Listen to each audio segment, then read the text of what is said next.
To order. Roll call, please. Bowie? Here. Coleman? Here. Jost? Kim? Here. Naker? Here. Yang? Here. Chair Johnson? Here. There are 6 present and 1 absent, that being Commissioner Jost. Item number 1 are the minutes. MIN 26-11, approval of the March 2026 HRA meeting minutes. All right. I'm trusting that everybody had a chance to review it. I'll take a motion from Commissioner Yang to approve. All those in favor? Aye. All opposed? 6 in favor, 0 opposed. The minutes are adopted. Item number 2 for discussion, RES 26-515, authorization of CDBG loan agreement by and between the City of St. Paul and JRDM Investments, LLC for 202 Cesar Chavez Street, District 3, Ward 2. Okay, the next 2 items, we actually had the staff report in our previous HRA meeting, but if there are any additional questions on this item, I'll take them now. All right, seeing none, I'll take a motion from Commissioner Naker to approve. All those in favor? Aye. All opposed? 7 in favor, 0 opposed. The resolution is adopted. Item number 3 for discussion is RES 26-516, authorization to designate Roeder Walton Development, LLC, a Minnesota limited liability company or another entity that is affiliated with and controlled by Roeder Walton Development, LLC, developer, tentative developer of 0 Robert Street South, Fox Lot Properties between Fairfield Avenue and Plato Boulevard, District 3, Ward 2. If you'll recall, again, we had a staff report on this last meeting, but we also had a chance to hear from the Roeder Walton team. I'll look to Commissioner Naker if there's any questions or anything additional that you might need. Thanks, Chair. Again, thanks to staff for the work on this, to Roeder Walton for their interest in this property and for their commitment to develop large-scale affordable housing, especially with larger units and the really exciting public space and green space. Just a note, this is something I've corresponded with staff about, but want to make sure that we also are looking closely at the West Side Flats master plan, which guides development in the area, to make sure that if there's commercial space called for example, or whatever the uses are that plan dictated, that we're also adhering to that as the development moves forward. But I'm in strong support, so I would move approval. Thank you, Commissioner Naker, and I appreciate those sentiments as well, and just hearing a little bit more from what the findings will be, or what kind of the uses that you're referring to on the West Side Flats piece, to ensure that that's what happens. I know that there's been a lot of interest on this this site coming together, and so it's a primary example of what it looks like when a land acquisition goes our way, where we can actually see what we intended to see on the space come to fruition. So Commissioner Naker has a motion to approve. All those in favor? Aye. All opposed? 7 in favor, 0 opposed. The resolution is adopted. Item number 4 is staff report SR 26-59, Healthy Homes and Power of Home Programs Update. All right, so the next few items will be the staff report portion, and genuinely really excited to hear some of these updates as well, and welcome discussion from the commissioners, any questions that folks have. I'm really excited to hear about the Healthy Homes and Power of Home program update, more so because it was a huge priority for our office last year, and just something that we really know that we have a lot of constituents that are interested in the program. So welcome, and thank you so much for being here to provide this update. I'll hand it over to Director McMahon if there's something you want to say beforehand. Otherwise, I can send it straight over. Nope, just excited for Dave Schroeder here to give the update on the programs. All right, thank you. Hi, Mr. Schroeder, welcome. Hi. Hi, Chair Johnson and Commissioners. I'm Dave Schrader. I'm the Housing Resilience and Housing Program Specialist for the Department of Planning and Economic Development. And I also manage the Healthy Home and Power of Home program.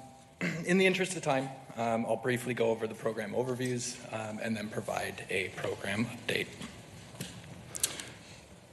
So for the first program, Healthy Homes is our pre-weatherization, so health and safety, and weatherization program. Eligibility is 1 to 4 unit owner-occupied homes in St. Paul. The caveat with Healthy Homes is a home must have pre-weatherization, preventing weatherization from happening. To qualify for the programs, there's 3 different ways. One is through income qualification methods of 80% area median income. participation in a similar income qualified program, and the third way is the pre-approved geographic map. As you can see on the slide, one thing to note is the distribution with the qualification methods have been pretty even with the three different ways. So for types of I improvements, apologize, Mr. Schroeder. Commissioner Naker. Sorry for the early question. Thank you, Madam Chair. And I might have misremembered this, but is it for the qualification methods, they're all or, so 80% AMI or participation in an income qualified program or being located in a spot on the map? I guess I'm just wondering if you're only located in a pre-approved spot. I understand that these are income qualified areas, but you could potentially be a high income person living in one of these areas then and get this help. Is that right? Chair Johnson, Commissioner. Yeah, technically, if you are located in that area, you could automatically qualify. There was an instance of that a home was in the area, they were over the income, but still qualified. They didn't have any pre-weatherization present, so they were no longer able to be in healthy homes, had to have pre-weatherization in order to qualify. Working with the homeowner, I was kind of able to direct them to other programs that were able to offer them assistance for weatherization. Thank you. So for types of improvement with healthy homes, the pre-weatherization examples, this is by no means exhaustive, but outdated and unsafe wiring. The older housing stock in St. Paul has knob and tube wiring is pretty common, vermiculite and asbestos, mold mitigation, leaks, leaking roofs, grading and foundation repair potentially as well. And then the weatherization side of things is wall and roof insulation, air sealing, and weather stripping. For the goals of the program, one of the major goals of Healthy Homes is to get homes in a place where they're comfortable and healthy and safe, so they can be weatherized finally. And then also addressing homes and helping them get weatherized leads to greenhouse gas reductions and helping meet the city's climate goals. For the second program, our Power of Home program is our electrification and electric ready program. Similar eligibility, however, it's open for single family homes. Qualifications are slightly lower AMI, also participation in another income qualified program, and then the pre-approved geographic map as well. Similar to Healthy Homes, pretty even distribution between the three qualification methods. And Mr. Schroeder, just out of curiosity then, with the qualification methods on both of the Power of Homes and Healthy Homes programs, are we currently tracking like which, but the numbers of homes that we're serving, just which category people fall under? So are we currently tracking like how many homes from Power of Homes are in the 50% AMI, or are you tracking those different methods? Chair Johnson, yes, I am. Okay. Tracking that and household size. And as the projects begin, I'll also be tracking measures and costs, and then the rebates that we'll expect back. Okay, wonderful. And Commissioner Coleman. Thank you, Chair. Thank you for this presentation, and so sorry if I missed this, but the pre-approved geographic maps are slightly different for both programs. Could you just maybe say one sentence on why that is? Chair Johnson, Commissioner, part of the reason is because of the different AMI, the area median income. For Power of Home, it's a slightly less shaded map due to that reason. And then Healthy Home being 80% AMI, area median income, slightly larger shaded area. Thank you. Then types of improvements for Power of Home, slightly less, but a lot of heat pumps, so cold climate air source heat pumps that would provide heating and cooling, heat pump water heaters, heat pump clothes dryers, and then electric induction stoves, and then panel expansion and junction box upgrades as necessary. The goals of Power of Home, somewhat similar to Healthy Homes, focusing on both the homeowner and savings, but also the wider city goals of climate. Lastly, for the update, the program funding, Healthy Homes is funded through this year and then don't have funding past 2026 as of right now. Power of Home has a reoccurring $300,000 each year. Homeowners who qualify for these programs qualify for up to $50,000 in a grant for each program. That grant funding is paid directly to the contractors, so there's not a change in income for households. Homes can be in both programs simultaneously. However, weatherization will always happen first before electrification does. And then lastly, the rebates will be reinvested in the programs depending on what rebates are associated with what measure. Commissioner Naker. Thank you, Chair Johnson. If a household is in the Healthy Homes program and needs pre-weatherization, they can get up to $50,000 for that. You said one of the goals of the program is then to make sure that those homes go on to be weatherized.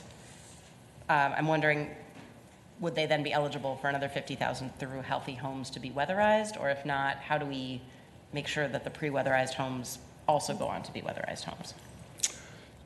Chair Johnson, Commissioner. So with Healthy Homes, how it's designed is it's sort of from start to finish. So the goal is to weatherize the homes at the end. So we do all the pre-weatherization. Once that's complete, then the installation contractors would come in and complete it. If for some reason we needed to partner with an organization, there are weatherization organizations out there. Energy Sense Coalition provides weatherization services, as well as community action partnerships of Ramsey and Washington County, who again provide those weatherization services, but due to their funding, they can't always address the costly pre-weatherization issues. Okay, but as a follow-up, generally the $50,000 is sufficient to take a household from pre-weatherization all the way through weatherization? Chair Johnson, Commissioner, yes, okay, it is. Thank you. On to the program updates. So as of to date, we have currently 29 homes in Healthy Homes and 15 homes in Power of Home. Of those homes, we've done audits for the majority of them, and scopes of work have been completed for the majority of them. There's a few more recent applicants that are getting work done, getting scheduling for the energy audit. And Mr. Schrader, as a follow-up, this is where I think my previous question just of getting the who's under the 50% AMI, who's in the 80% AMI for the respective programs, that getting those OR details would be really helpful in a follow-up email. Chair Johnson, Commissioners, yeah, I can certainly follow up with that. Thank you. So this map is very approximate. So the individual homes aren't identifiable. It's just to give everybody a general idea of the distribution of homes. There's a few extra points since this map was made. But like I said, just to kind of give everyone an idea of the distribution across St. Paul of the program up to date. So our implementation partner for both Healthy Homes and Power of Home is Center for Energy and the Environment, and we're working closely together. And then referrals are a two-way street. So for homes that have costly pre-weatherization that aren't able to be addressed by either Energy Sense Coalition or CAPRW, Community Action Partnerships of Ramsey and Washington County, they are referred to the Healthy Home program. And vice versa. If a home doesn't have pre-weatherization present, they're referred to either ECC or CAPRW, who are able to address the weatherization for that home.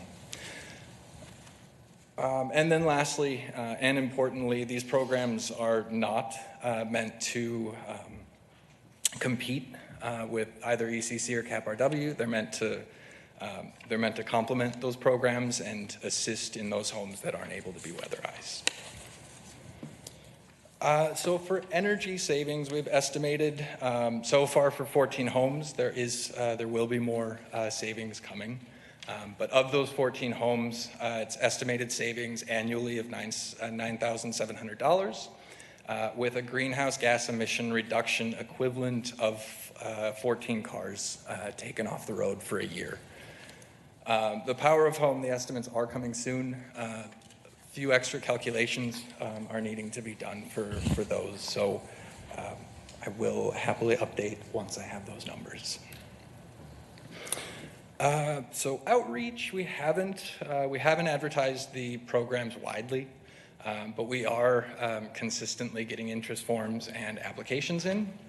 We'll speak with CEE in either May or June regarding whether or not outreach is necessary or needed, and what that might look like.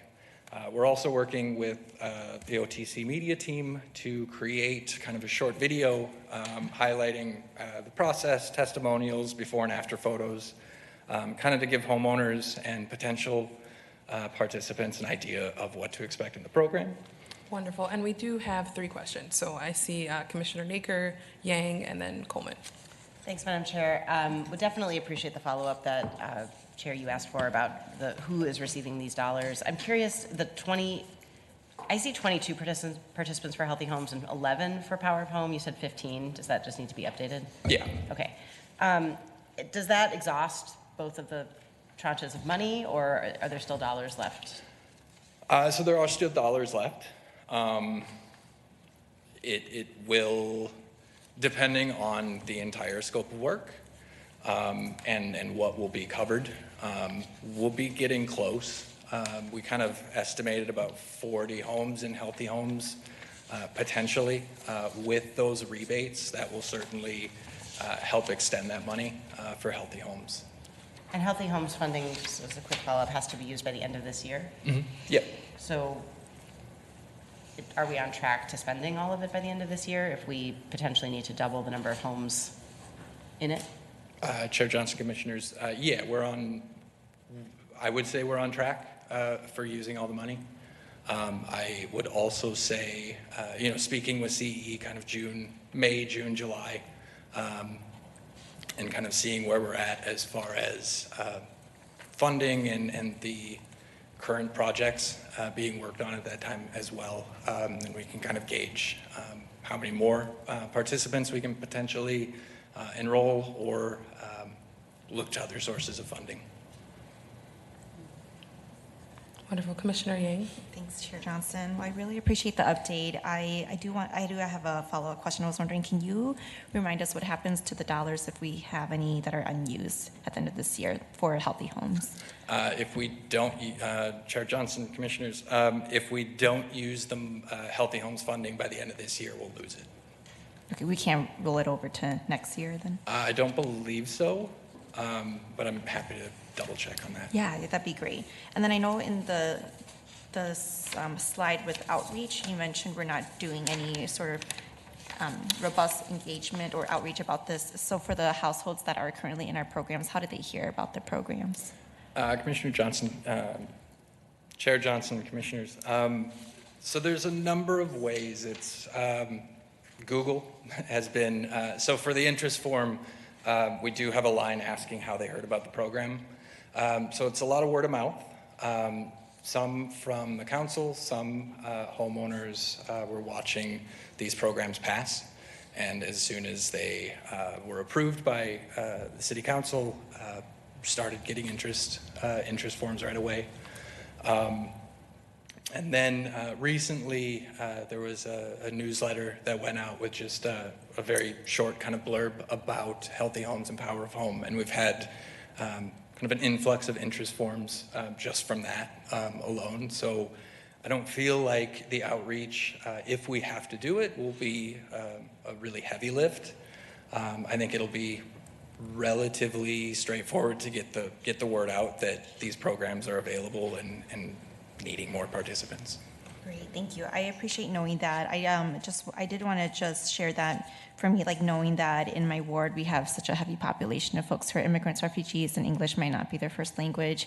And I would say this isn't just for Healthy Homes and Power of Homes, but whenever we do launch a new program for us to make sure that even if we didn't have a full-on plan in doing outreach, if we can make sure to utilize what our resources and public spaces that we already have. So I'm even thinking about our community centers, libraries, if we could have our PED staff be maybe maybe if we have a few who can do some tabling to try and get out to our marginalized communities, that would be really great, because I'm curious if like the households that are already receiving the services from the two programs, like how many of them are from, like I saw your map of like, you know, the households, but how many of them are from these marginalized communities, knowing that many of them are probably the ones who don't have first access to getting the information. And so I am very invested in making sure that we can get the opportunities out to them, so that they at least know it's out there and can try to take it on.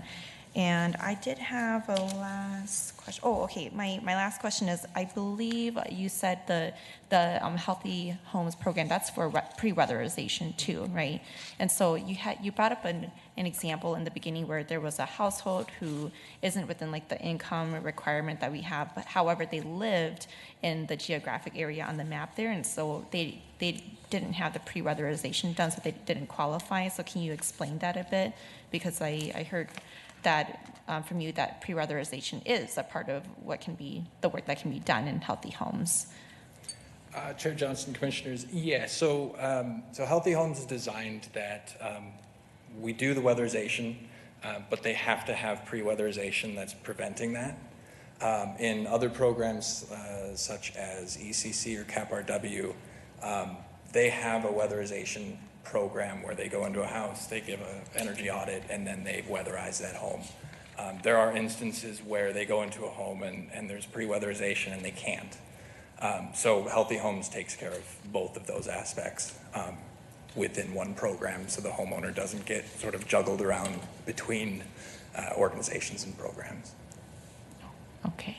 So that household, like, they didn't qualify for any of that then? Maybe I'm just not understanding it, but I can follow up with you to try and get Chair Johnson, understanding more. Yeah, so the home that didn't have pre-weatherization no longer qualified for Healthy Homes. Oh, gotcha. So then the Healthy Homes dollars, could it have covered the cost for the pre-weatherization or no?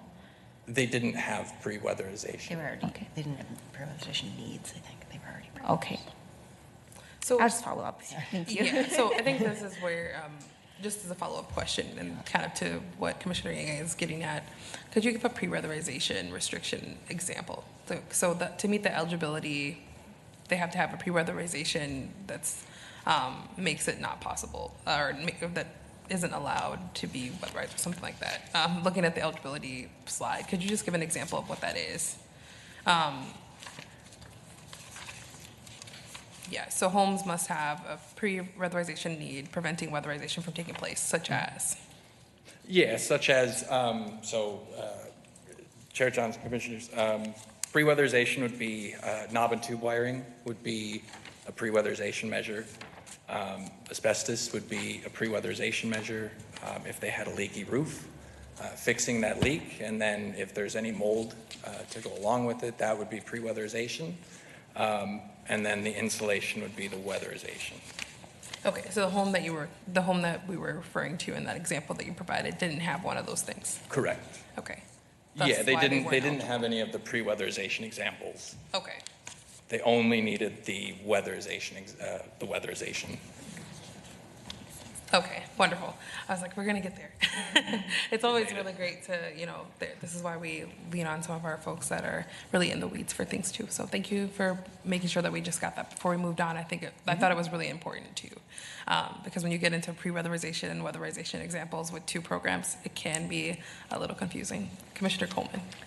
Thank you. My question was actually similarly about how people are finding out about the program, but since that's been answered, I will ask a second question, which is, I know that both programs are for homeowners, not for renters. Do we know if all of the participants thus far are owner-occupied, or are any of these renter-occupied, but the homeowner applied for the program? Chair Johnson, Commissioners, yeah. So in Healthy Homes, it's permitted 1 to 4 units. It does have to be owner-occupied, but the other, up to 3 units can be renters.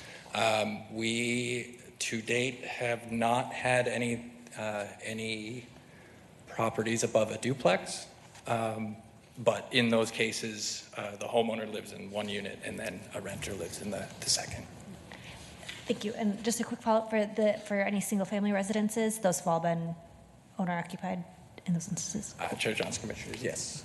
For power of home, it's a requirement that it's owner-occupied single-family home. Cool, thank you. Okay, I saw Commissioner Bowie's hand as well. I'm gonna have you, I think you only had the conclusion slide that was left, and then there was Q&A. So I just wanted you to be able to finish your last slide, and then we'll do the last 2 questions. Oh, okay. To conclude, a couple of key points, key takeaways. These programs serve an unmet need, especially with healthy homes, with homes being deferred long-term, and that work never being able to be completed because of the high cost. Lower-income homeowners also have difficulty electrifying their homes because of, again, the high upfront costs. So with Power of Home, it sort of allows and gives a possibility and a chance to electrify their home and have high efficient equipment, ideally lowering that energy burden. And both programs invest in the housing stock of St. Paul while helping meet city climate goals. And then lastly, I'd like to thank everyone for your continued support and your guidance for these programs. And I will pass it back to Chair Johnson. Thank you so much for just being able to also give this update. As I shared earlier, this was a priority, but sure, for our office, and I know for many of my colleagues here. I'm glad to see that we are getting to some of our homes here in the city, and I'm really excited about the map with the multiple dots because it shows just the distribution. And to do that work in the midst of a transition and also just the uncertainty within the federal government and federal guidelines, I just want to commend you and the team for like continuing to work on this because I know sometimes in transition some of these things can get lost. And so I do appreciate just all the work that has went into ensuring that this program got up and running and continue to be able to be a resource for community members. I think one of the things that will be really helpful and why I asked for the breakdown and the income and just the areas is if we are, noticing maybe a lag in one area, I think it's fair to say that maybe if you are considering outreach and future endeavors when it comes to where to post things or how to do outreach, that you consider trying to do outreach amongst those populations as well. And so if we're noticing a smaller amount of 50% AMI level homes, maybe that means that there needs to be some more intentional outreach to homes where that might be the case. If there's, if we're noticing that maybe in the area that's highlighted in the geographic area that we're looking at, that not all of the applicants or a small portion of the applicants are in those areas. Looking at the map, I don't think that's necessarily the case, but just thinking that it might be also just a level of understanding for what it means to electrify your home. And for folks that are ready to go and maybe have been considering it, it's not that big of a leap. But for some folks who maybe have solar panels on their home and have never really thought about it, which I've had a couple of residents, in my neck of the woods, when I've been out door knocking, and I'm like, you have solar panels in your home? Like, I just bought it that way. Didn't know anything about it. And I'm like, how do we tap into it? How do we actually utilize it? I just think that resource is really important to Commissioner Ying's point as well. Commissioner Bowie, I saw your hand out. Do you still have a question? Yes. Yep. Okay. Question just to follow up. I'm sorry, I know I'm short on time here, but thank you so much, Chair Johnson, for having this come back to the commission for an update. I'm really excited to hear about this program. I know there was a lot of interest in my ward about it. I actually came across a couple Facebook ads, so the outreach was pretty well spread. I just have a question particularly around the size, the scope, and impact. Understanding when this program first was launched or in its creation, we knew we would not be able to meet the entire need of the footprint of the need here in St. Paul. But I am curious, particularly just thinking through the longevity of this program and like the lifetime of this program, like maybe 10 to 20, 30 years from now, like what is the scale of scope of how many homes we would be able to serve over, a decade or longevity. And then my second follow-up, and maybe this is better suited for OFS, but when I first heard about this program, I thought it was a permanent source of funding was through the franchise fees. And I'm just curious to know, and again, this, you don't have to answer this, but it could be a follow-up with OFS, if there's any financial policies that the council can adopt so we can ensure that that money isn't lost, right? Or we don't, lose aspect of that those funds and we can roll over some of that unspent dollars into the next year, just because this program is so important, and I just wouldn't want us to be in a crunch last year, or excuse me, the later into the year and not be able to ensure we could secure those dollars for the budget. Yeah, Chair Johnson, Commissioners, great questions. The first question, the number of homes in 10 years, would depend a lot about funding. You know, the more funding we have, the more homes we can address. It would be nice to sort of see, 50 to 100 homes a year, but that's a lot of uncertainty. For the franchise fee, you are correct. For Power of Home, that's the continued funding, and then Power of Home is sort of the standalone program.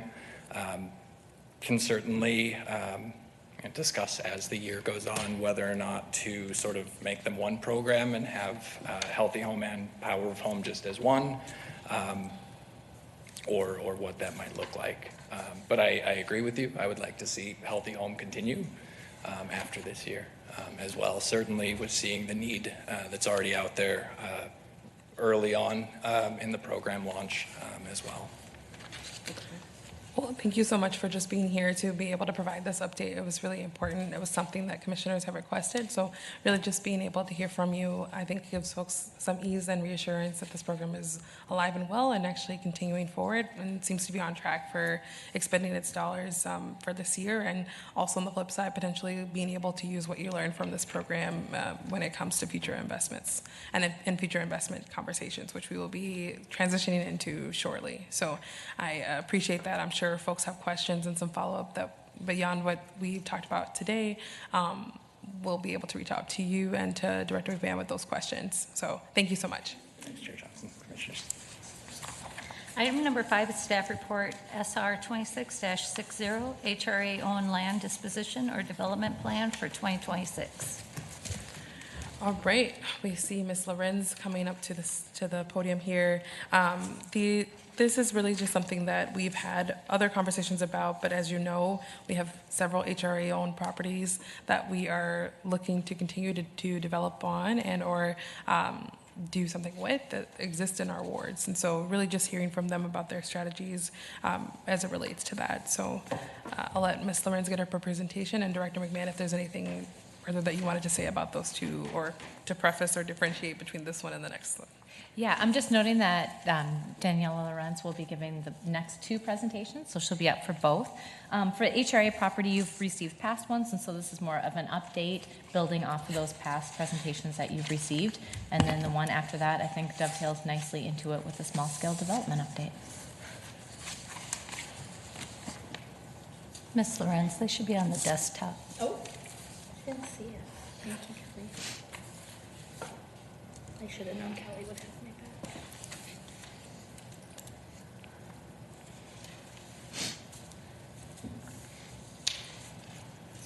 Excellent. Right. Good afternoon, everybody. Daniela Lorenz. I'm a supervisor on the academic development team, and this is the first of 2 presentations today. As Director McMahon said, both closely related. The first one here is about our HRA-owned property and some of the things that we've been up to since you last heard from us this last fall. So I want to give a little bit of background or a reminder about what the HRA owns. We currently own about 200 parcels of property across 6 of the 7 wards. There are no HRA-owned properties in Ward 3. Every other ward does have at least one piece of property. And for the past several months of those 200 parcels of property, staff has been pretty laser focused on 2 kind of tranche areas of the property that we own. First would be our neighborhood stabilization or NSP properties, as I will call them going forward, which you will hear a lot more of in my next presentation, but quick overview of what we're doing with those. We've got about 40 remaining NSP parcels that can be either developed or sold per those NSP guidelines. NSP is a federal program through the Housing and Urban Development Department, or HUD, so there's pretty specific guidelines and outcomes that we need to meet for those properties. Though I will say most NSP properties do become affordable homeownership opportunities for us, or that has been the way that we have approached taking those properties back into their useful life in PED. The other piece of properties that we've been focused a lot on the last several months will be parcels that can be transferred to the city for city use. So currently we've got about 30 properties identified that could be transferred to the city to be used in multiple ways. Generally, these are really small pieces of property, remnant properties, or pieces of property that are already actually being used as either public works right-of-way or city parks property. So it just makes sense for the city to take them over because in a lot of ways they're already maintaining them, they're already looking after them, but they are still in the HRA's books, and we've got some financial obligations as it relates. So a few of the benefits of transferring properties to the city is it becomes city infrastructure for operations, whether that's in our parks, sidewalks, pieces of roadways, or just generally part of needed infrastructure to make the city work. The city's often already performing maintenance. We contract with them through the HRA, so it just makes sense to roll it right into their budget. They're already accounting for this. It also reduces our need of the HRA to pay assessments or to actually actively manage the properties if they're just back to the city, and it's a lot more streamlined. And then just generally, I think the difference between how the city handles property and how the HRA handles property, this is not an absolute rule, but generally the HRA holds property to be developed at some point. Transfer properties generally cannot be developed. Like I said, they're turning into pieces of city infrastructure necessary for ongoing use by the city. So quick overview, I won't go through all of this, but just a reminder of all the different ways that we can sell property or we get property back into useful life in the city. So we've got requests for proposals. This is probably what we've used the most when selling property, unsolicited proposals or direct asks. We have quite a few sites that are used as garden or community garden sites. We also have the ability to sell certain sites that are certain sizes as side lot sales or splinter parcels transferred to the city, as we said, and then of course the HRA owns several parking ramps. So some of the things that we've been up to on the real estate side that have not resulted necessarily in development, but just getting rid of some of these properties that are not considered NSP or developable properties would be first, 77 Congress. You all saw this last fall. We sold a piece of property to an adjacent church. That's what's in the photo there for their own programming space. Chestnut Park parcels, Ames Lake property parcels are both in process of being transferred to the City Parks Department to be used as part of the parks system.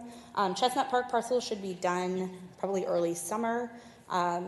Just finishing up what we need to with city real estate there, and then Ames Lake property transfers, probably looking closer to the end of the year because of some of that watershed work, if you'll remember, that has to take place to use part of the property as stormwater control and then transitioning into park space in the area. And then we do have additional plans to work with city real estate team to transfer most of those 30 remaining parcels to the city by the end of the year or early 2027. Transfers generally take about 3 months just from getting through all of the different sort of legal things that we need to talk about, even though HRA and city are very linked. We've got different legal considerations that we need to think about here. But the way staff does tend to transfer properties, we group them or batch them based on similar geography, end use, meaning like who is it going to, public works, fire department, et cetera, and or the department that receives the property. And again, we're looking at this kind of quarter by quarter to get through those 30 properties by the end of this year or into early next. And Ms. Lorenz, before you move on, we have a question from Commissioner Naker, and then I have a question for you. Commissioner Naker. Thanks, Chair Johnson. Maybe it'll be the same question as often happens. No, I'm just kidding. I'm just curious, Ms. Lorenz, if you can speak to why the HRA, I know we have given direction as a body that we want to focus on disposing of as many of these parcels as we possibly can because it does us no good to continue to hold on to them. I'm just curious why transfers have been such a priority. It seems like of all the different ways of disposing of property, that's the one that is the least economically beneficial, lucrative, comes back to the city. The city has to continue to maintain it. We don't sell it. So why has that been a priority over, say, for example, trying to get more of our developable parcels off of our books? Yeah. Chair Johnson, Commissioner Naker, I would say they are both priorities here. Transfer properties, and I'll talk about it in our next presentation as well. Transfer properties are very much like real estate heavy because we're not dealing with development. Those are developable properties, they take a lot longer, right? So we're trying to just get these transfer properties off of our books so then we can really start to focus in like broadly on the parts of our portfolio that can be developed. But we are doing both of them simultaneously. And quick follow-up, of the 200 parcels that we have, how many of those are those all developable, or do those include some of those splinter sites and transfer parcels? Yeah, Chair Johnson, Commissioner Naker, good question. I would say about 150 of them would be actually developable at different scales. 150, okay, thank you. And then I guess as a follow-up, and it's not the same question, but I think it's along the same similar vein.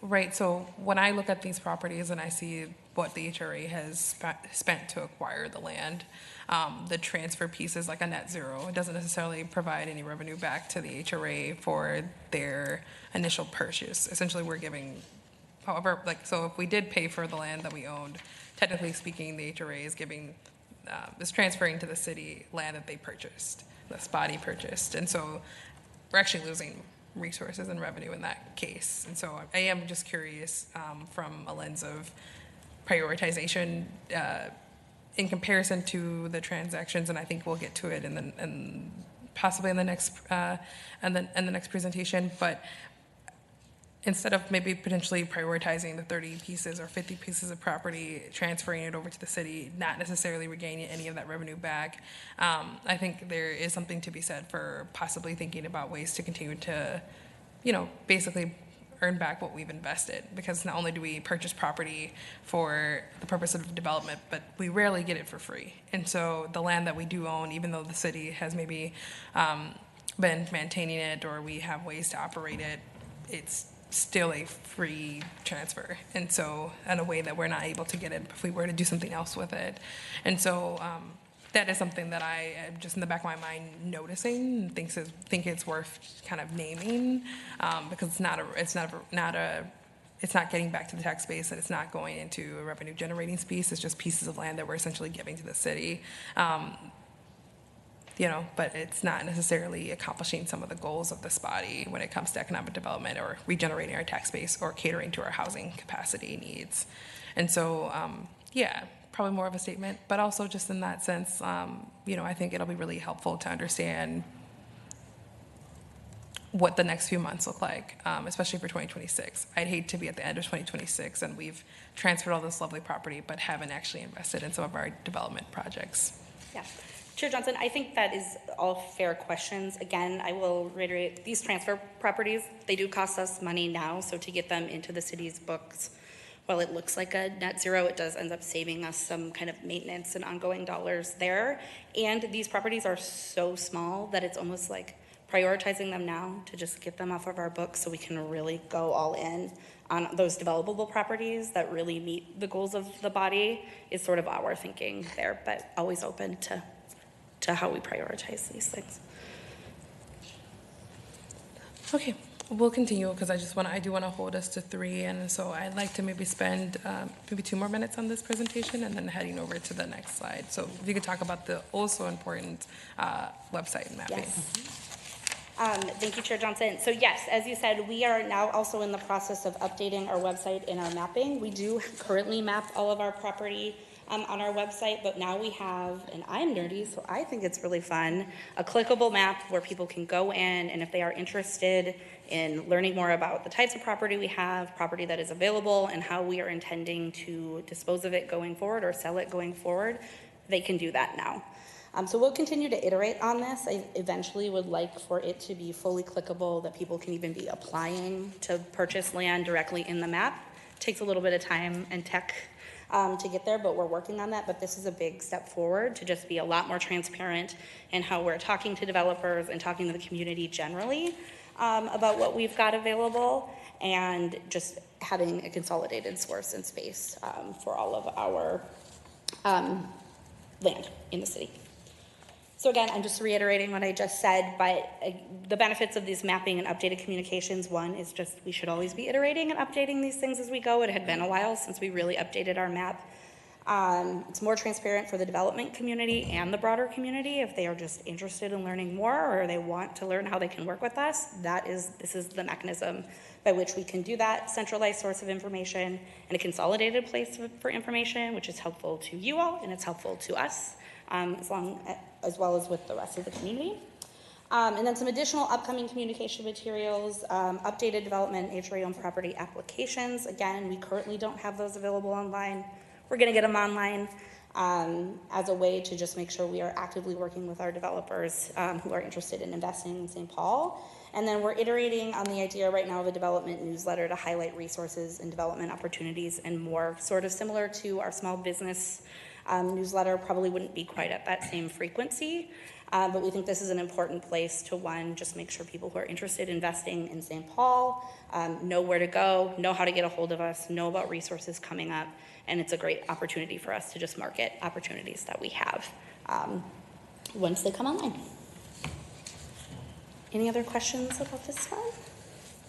Yes, Commissioner Naker. Thanks, Chair. Super quickly, really grateful that this is online. I know this has been a huge lift, and I think it's exciting. If you could send us the link in some language to talk about it, I think it's important for us to mention it. And then this is just a thought back from when I volunteered at the Animal Humane Society a million years ago. But it occurs to me that often with some of our harder to adopt pets at the time, just sort of having them at the Humane Society wasn't enough. We needed to really highlight them and make it, give them a little bit more publicity love. And I think something similar might be the case for some of our properties here. I think the list is great, and then maybe a next step is every so often to be showcasing sort of a property or parcel of the week. I know it's a weird analogy, but just because sometimes the list itself kind of becomes stale, and the opportunity to really highlight, like, this is an exciting development opportunity from the list is the extra push that's needed. So just You've been reading my to-do list, I think.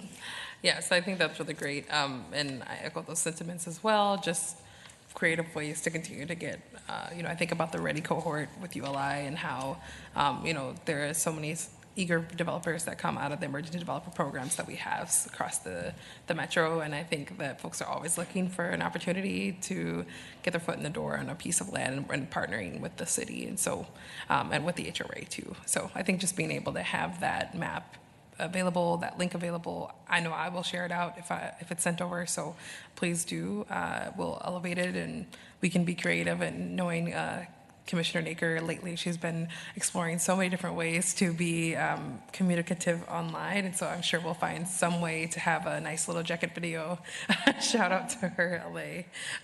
But thank you so much for that as well. And then Commissioner Kim, did you have 2 seconds? Go ahead. I'd really like to help advertise the topographical challenged lots in my ward. So, long-time stayer. But they're charming and have strong personality. Thank you, Commissioner Kim.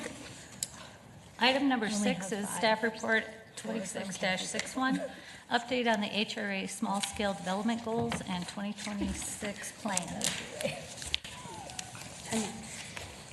All right, me again. Yeah, welcome This back. is the small scale development update. So this is the developable side of the HRA-owned land portfolio.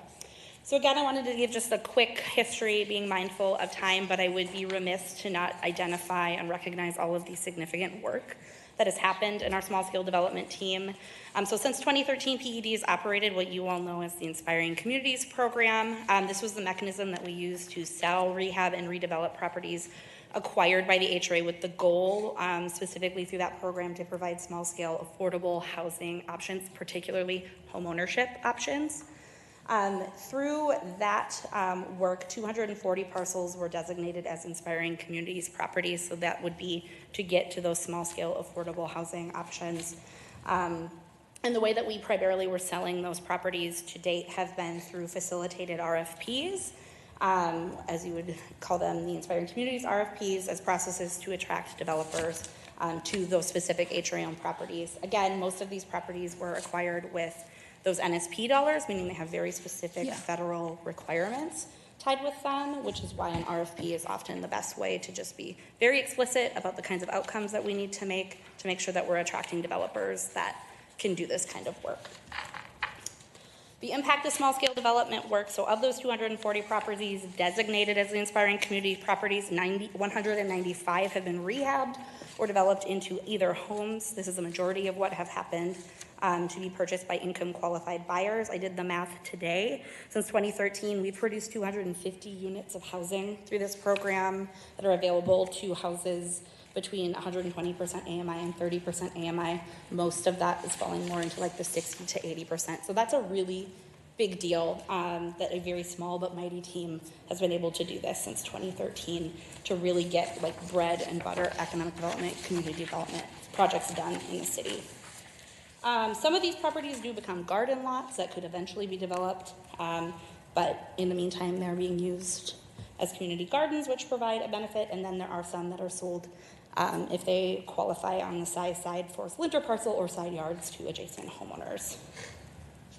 I also want to highlight the fact that the Inspiring Communities program also has a really strong history and is really where we work the most closely with our diverse and emerging development communities, which means we're not only getting these affordable home ownership opportunities into the community for interested buyers, we're stabilizing neighborhoods, but we're also starting to build wealth and our bench of developers in the community who tend to be hyper-local, who also tend to be the most committed to the community, and giving them an opportunity to wealth build over time as well, which is something we're really proud of with this small-scale development work we've done.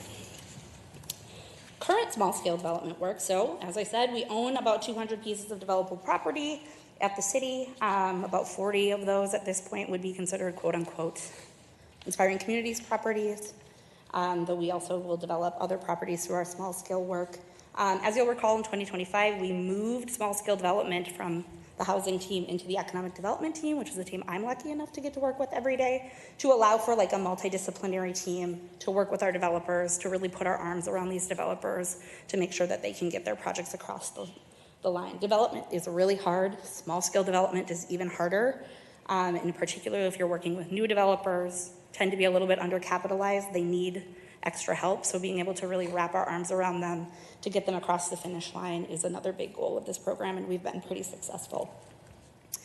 Traditionally, HRA land has been sold primarily via RFP. As we talked about before, the small-scale team is exploring other ways that we can be a little more dynamic and aggressive, quite frankly, with how we're selling lands.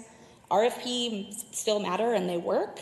However, we do get kind of one-off proposals as we go through, and we just don't want to lose the opportunity to be able to sell property to people who are interested in making an investment in St. Paul outside of that process.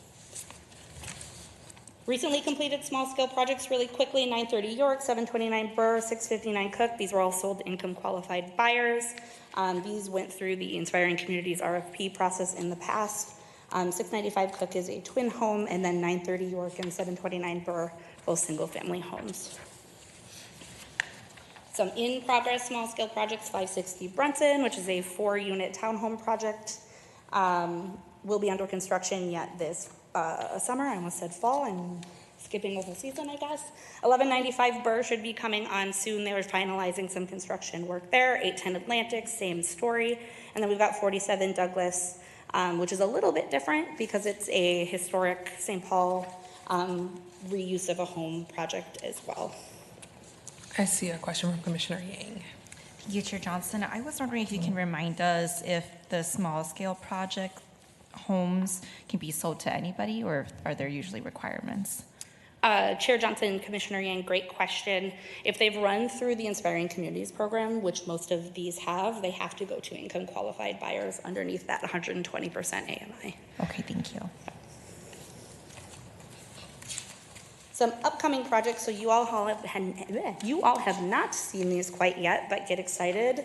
We will be bringing to the board in the next couple of weeks tentative developer status designation for properties we own on Wheelock Parkway in Jackson, to consider whether or not we want to enter into a tentative developer agreement with that developer to eventually actually won't be a small-scale project, but because it's HRA-owned land, the small-scale team is running with it right now. They're looking at a larger multifamily project, and then consideration of sale at 1087 Ross, which would be a twin home project, is what they're proposing now. So again, you should probably see these back in front of the board in May, depending on some of the things that we need from the developer still. But it's exciting. We are publicly advertising both of these through our early notification system. So if you do end up seeing them anywhere and you have questions about them, let me know. And I do want to also preview, we will be coming back to the board probably end of this month, early next month for some discussion about our next RFP for our inspiring communities. So we've identified 3 properties that have those NSP requirements that we will be bringing forward through RFP number 8, running that similar to how we've run past inspiring communities properties. The reason we decided an RFP for these properties, again, because they have such specific and unique funding requirements, we really want to work hard on the front end to be able to get developers who know how to deal with those requirements, can work through those requirements, and then they're also ready to create homeownership opportunities for income qualified buyers, which is what we would require through our Inspiring Communities program as part of those federal guidelines. Happy to answer any questions. Wonderful. I will just simply ask from my own understanding as well, just can you differentiate the difference between the 1.75 that we put into small scale development for HRA properties and inspiring communities funding? Chair Johnson, there is not a difference. I use those interchangeably. So that 1.75 would be used for these properties that are coming up that would need a subsidy. If we could. And so just the presentation that we're having, just so we're understanding too as well, that dollar amount that the HRA put towards the funding for that's coming out of the Housing Trust Fund, I think, this is going towards funding some of this work. Correct. Wonderful, thank you. Commissioner Bowie. Thank you, Chair Johnson. And I know we're right on time here, but thank you so much, Daniela. I actually am going to reference some questions for the last slides, or excuse me, the last presentation as well as this one. One of the things I would say I really appreciate about your presentation was the emphasis on hyper-local developers and how St. Paul has been really intentional with designing programs that helps bridge the gap between, our hyper-local developers and really those who carry on the St. Paul pride when it comes to investing in our city.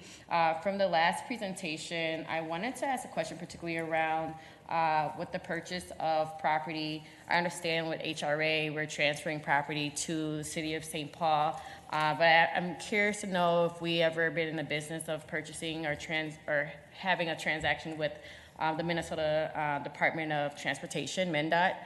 Particularly, there is a lot of MnDOT property, especially alongside I-94, that could make great park space. And I know this conversation came up in our Snelling University Alliance planning group.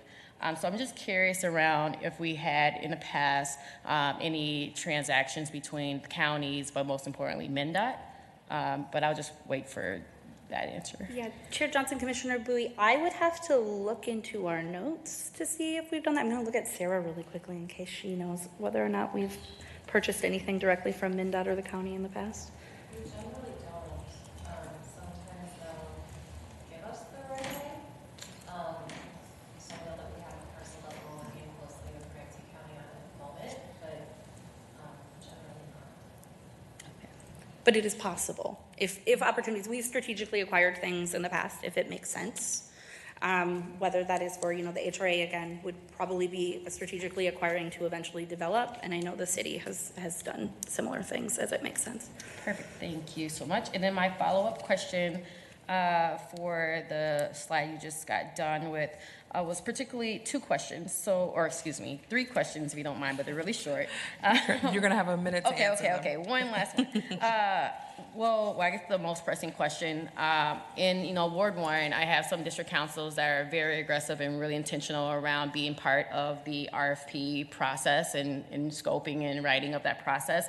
Has the city, understanding the inspiring communities is all about getting, emerging new developers, but have the city historically ever had a community-driven RFP to where the RFP is also inclusive of what that district council's small area plan?